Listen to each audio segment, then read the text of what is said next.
Há poucos dias esteve aqui conosco, em conjuntura, Vilmar Pinto, presidente do Conselho Regional dos Corretores de Imóveis de Alagoas, que é candidato à reeleição à presidência da entidade, na eleição que vai ser no dia 1º de julho próximo. Hoje, vamos conversar com o outro concorrente, empresário e corretor de imóveis, Manuel Santana. Bem-vindo aqui, Manuel, à nossa conjuntura. Então, tivemos aqui, como eu disse, o atual presidente, Vilmar Pinto, e agora estamos trazendo você como candidato a presidente do CRES para falar a respeito das suas propostas, evidentemente, e depois a gente fala sobre o mercado imobiliário. De início, por que essa sua disposição em, mais uma vez, já que você foi presidente do CRES por 4 anos, mais uma vez você voltar a dirigir a entidade? Na verdade, isso é um pleito da categoria. Nós temos em Alagoas hoje cerca de 4.000 corretores, digamos assim, inscritos e acredito que atuantes em torno de 3.200. São dados que a gente até chuta, porque realmente nós não temos essa informação. Hoje nós temos o CRES número 5.200, mas eu creio que temos apenas 4.000, isso é uma previsão.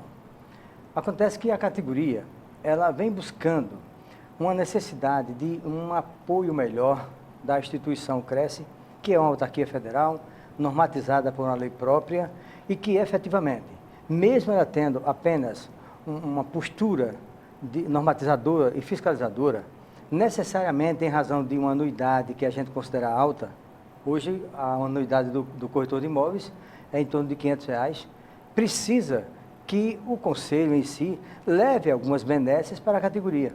E a categoria não está realmente sentindo esse real apoio. Um dos grandes exemplos, natural, é quando o corretor efetivamente precisa do CRES, do conselho que lhe institui, ele não tem qualquer amparo. Mas aí se pergunta, mas o CRES não tem o papel institucional de normatizar e fiscalizar a profissão? Sim, mas ele pode fazer muito mais.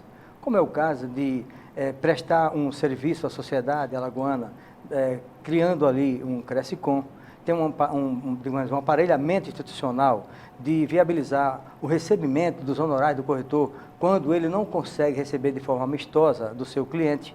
Tem também um aparelhamento institucional de divulgar a profissão do corretor de imóveis. Então, a categoria, em sua maioria, está sentindo essa falta desse apoio. Por isso é que nos convoca.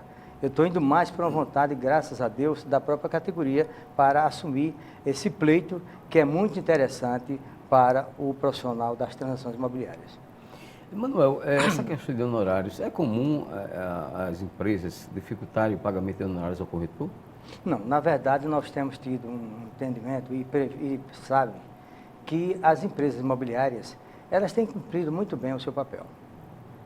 Não estaria aqui de forma alguma dizendo a verdade se assim não dissesse. Sim.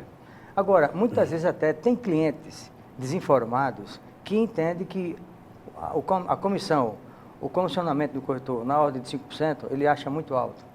Onde, efetivamente, isso é uma prerrogativa legal, institucionalizada pelo sindicato e homologada pelo conselho. Então, é digamos assim, um atributo que está pertinente a um esboço legal.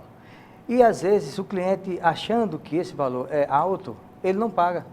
Trata o corretor de imóveis, um profissional de grande importância para a sociedade, como quem se fosse, digamos assim, apenas uma pessoa que não tivesse atuado dentro dos trâmites normais, legais.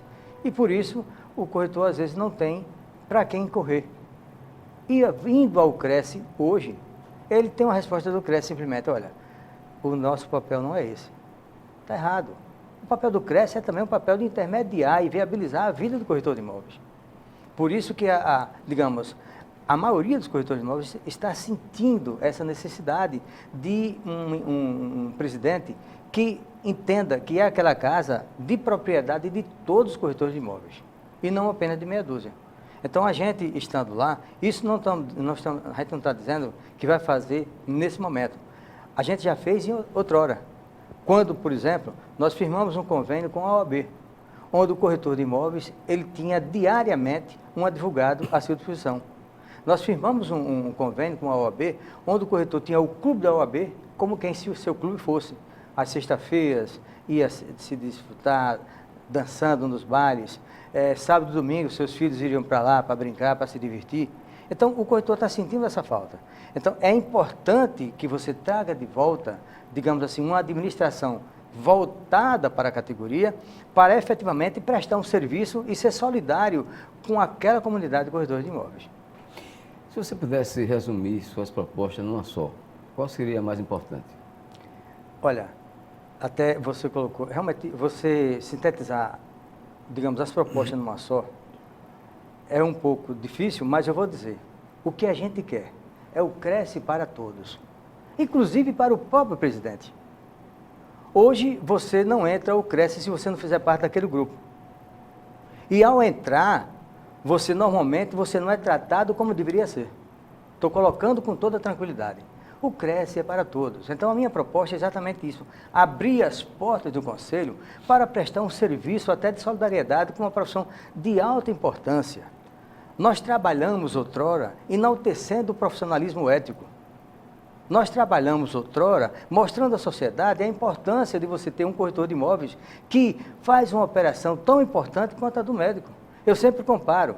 O profissional das transações imobiliárias, o corretor de imóveis, e o médico são todos dois, digamos assim, operadores. Enquanto um faz a operação cirúrgica, que é o caso do médico, o outro faz uma operação imobiliária, que é o caso do corretor de imóveis.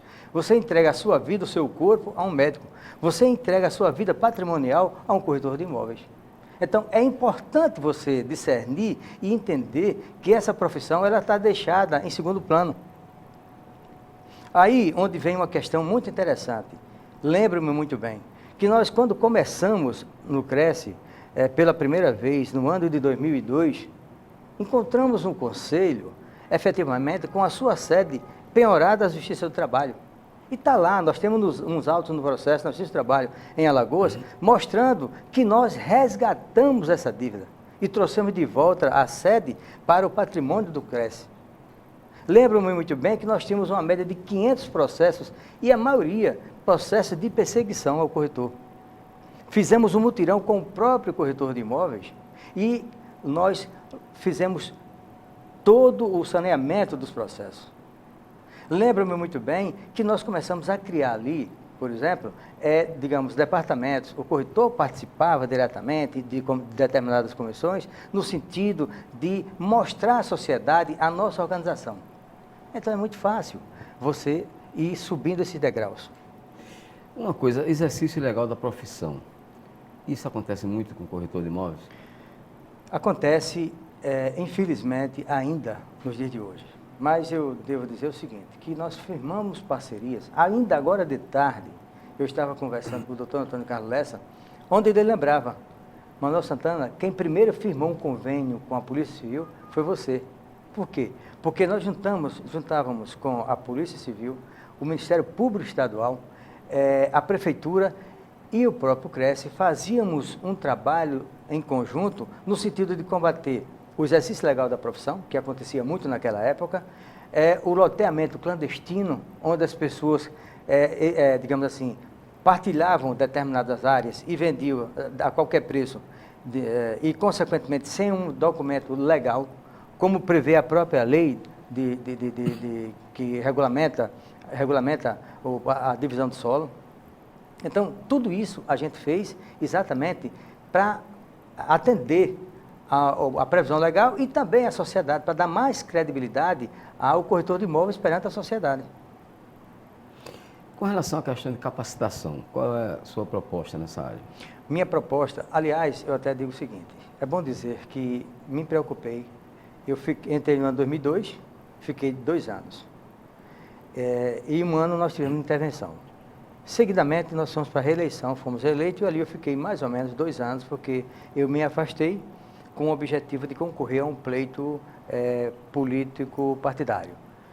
E, consequentemente, nós realmente fizemos um trabalho no sentido de, até, digamos, atender os reclamos do corretor de imóveis, em especial, na Casa de Trabalhos Baixos. Isso significa dizer que foi uma das maiores preocupações nossas, foi exatamente atender aos reclamos do corretor de imóveis. Por exemplo, não esqueci de que lá na Assembleia, quando tive como deputado estadual, pelo menos 3 leis nós elaboramos e temos hoje. Uma delas que inclusive eu tenho até tudo isso, graças a Deus, registrado e nos anais da própria Assembleia. É exatamente aquela da obrigatoriedade de o corretor de imóveis ser o profissional competente para elaborar laudo de avaliação mercadológica. Lembro-me muito bem que o deputado Sérgio Toledo, que inclusive também, paralelo a isso, fez uma lei a qual todos os imóveis de propriedade do Poder Executivo terão que ser, até por lei, os seus laudos elaborados pelo corretor de imóveis. Fizemos uma outra lei muito interessante, que é exatamente todas as construções de prédios em Alagoas terem um dos instrumentos que é a captação de água pluvial e, consequentemente, o seu armazenamento. Naquela época, a gente já tinha uma preocupação da contenção da água e, consequentemente, a diminuição do valor dos condomínios. Porque no momento que você usa água captada pelas chuvas, efetivamente você gasta menos com água captada pela Casal, adquirida da Casal. Lembro-me muito bem também que nós entramos com um requerimento junto à Assembleia para viabilizar a vida do corretor, que é exatamente o seguinte: você, quando aluga um imóvel, a conta de água e de luz ficavam no nome do proprietário, do locador. Com essa nossa propositura, você transfere essa conta do nome do proprietário para o nome do real consumidor, que é o locatário. Isso deu uma viabilidade muito grande no setor de locação. Ou seja, hoje paga exatamente quem consome é o locatário. Isso trouxe, digamos assim, uma ajuda muito grande para os corretores de imóveis e também até para a sociedade, que às vezes não consome aquela água e fica às vezes devendo essa conta. E, por fim, nós não esquecemos, digamos, daquelas pessoas que têm uma deficiência.